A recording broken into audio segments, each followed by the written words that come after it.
कहानी है रामपुर गांव की, जहाँ के मर्द महिलाओं को हमेशा नीचा दिखाने की कोशिश में रहते। अरे अभी तक खाना नहीं आया, क्या मुझे एक और शादी करने की जरूरत है? नहीं जी नहीं, ऐसा मत करना, वरना मैं कहाँ जाऊंगी। खाना में अभी आई जी। पंचायत में भी फैसले हमेशा औरतों के खिलाफ ही रहते। मैं जो फैसला सुनाता हूँ वो भगवान की आज्ञा होती है, इसलिए मन से शादी करके अच्छा नहीं किया। लड़के को घर भेज दो और इसकी शादी इसकी जाति की किसी लड़के से करवा दो। फिर ये लड़के इसे तो गांव के बाहर निकाल दो। नहीं नहीं जमींदार साहब, ये क्या बोल रहे हैं? ऐसा नहीं हो सकता।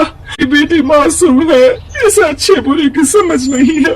अरे कहाँ जाएगी ये बेचारी? कहाँ जाएगी? इतनी चिंता है तो पूरे परिवार का गांव निकाला कर देते हैं। बेचारे पूरे बसे बसाए परिवार को गांव छोड़ना पड़ता है। चाहे जो हो, अगर बेटियों को कंट्रोल नहीं कर सकते तो गांव में रहने का कोई मतलब नहीं है। यहाँ औरतों को दब कर रहना होगा।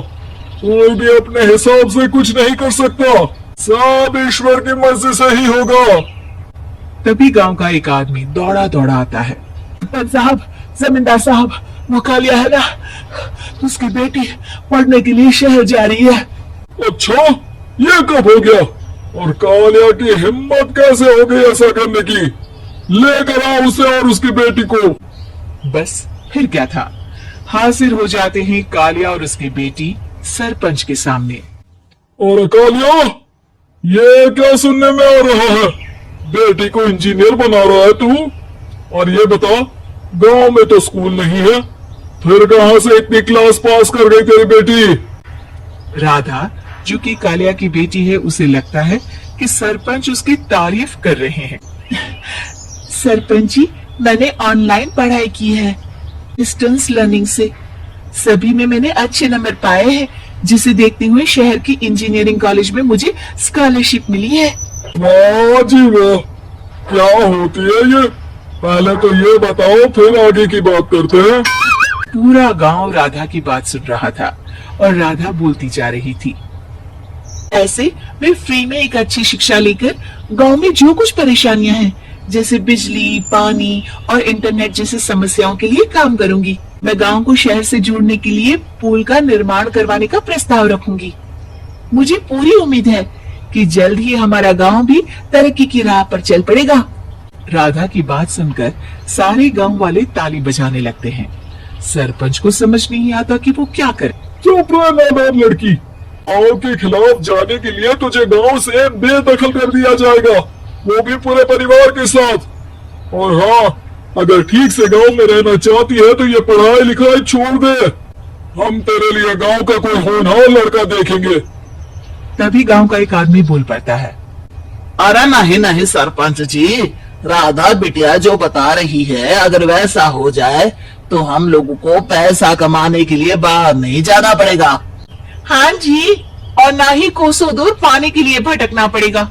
हमारे बच्चे भी अच्छी पढ़ाई कर सकेंगे और आगे बढ़ेंगे, ना कि हमारी तरह खेती करते बैठेंगे। तो गांव वालों, राधा बिटिया का साथ देना चाहिए ना। सरपंच देखता है कि गांव राधा के साथ है तो वो चुप हो जाता है। वो घर आकर अपने सलाहकार से बात करता है, जो बहुत ही चालाक किस्म का इंसान होता है। अरे सरपंच साहब, आपको बहुत ही होशियारी से काम लेना पड़ेगा। एक बार गांव तरक्की कर गया के बालक पढ़ लिए तो कोई ना पूछेगा आपको। फिर ये जो बेटा और बेटी है ना आपके, इनको भी आम लोगों की तरह ही जीवन जीना होगा। हाँ, लेकिन करे तो क्या करे? वो ना अब मुझ पर छोड़ दीजिए, बस मैं जैसा बोलूं करते जाइए।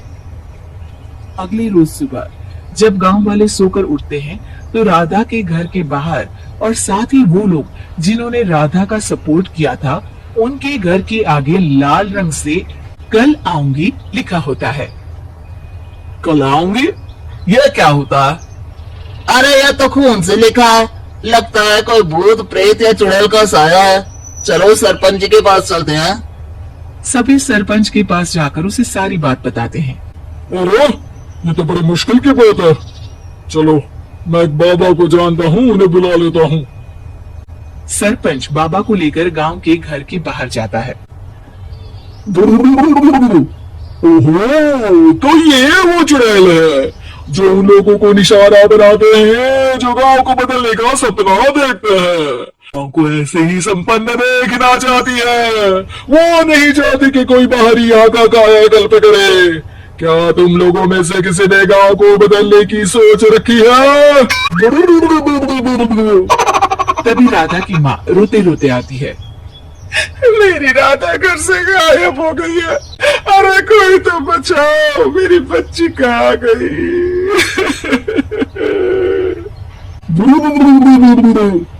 ले गई वो चुड़ैल, तेरी बच्ची को ले गई। अब से शापित करके छोड़ेगी, उस पर चुड़ैल का साया हो जाएगा। तभी बुरी सी हालत में राधा भी वहां आ जाती है। उसके बाल चुड़ैल की तरह फैले होते हैं और कपड़ों में खून लगा होता है। सभी राधा को देखकर डर जाते हैं। पता नहीं मुझे कौन उठा कर ले गया था। अरे दूर हो जाए चुड़ैल, अब हम लोग इस गांव में नहीं रुकेंगे। कैसी बातें कर रहे हैं आप? कल तो आप मेरे भरोसे गांव का हुलिया बदलने, अपने बच्चों को पढ़ाने और तरक्की उन्नति की बात कर रहे थे, तो आज क्या हो गया आपको? ये फिर तुम लोगों को बहकाएगी। ये चुड़ैल गांव में आ चुकी है, ये तुम्हारे घर के बच्चों को भी ले जाएगी। गांव वाले राधा को गांव से बाहर निकाल देते हैं। उसके माँ बाप रोते रहते हैं, लेकिन गांव वाले नहीं मानते। मैं भी अपनी बहन के साथ गांव के बाहर रहूंगा, लेकिन वो पढ़ाई नहीं छोड़ेगी। वहीं सरपंच के घर पर सलाहकार कहता है। देखा, सांप भी मर गया और लाठी भी नहीं टूटी।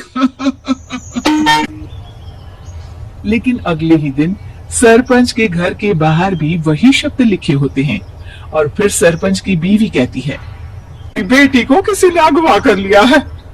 तभी राधा का भाई वहां आ जाता है। अरे गांव वालों, मैंने सरपंच जी की बेटी को देखा था। वो चुड़ैल उसे उठाकर ले जा रही थी। अरे क्या मजाक कर रहे हो? नहीं नहीं सरपंच जी, आप नहीं जानते। वो चुड़ैल अब आपकी बेटी में आ जाएगी, जैसे राधा के अंदर आ गई थी। तभी सरपंच की बेटी वैसी ही हालत में वहां आती है जैसे राधा आई थी। पापा, पता नहीं कैसे मैं गायब हो गई थी। चुड़ैल, इसके अंदर भी चुड़ैल का साया है, मारो इसे।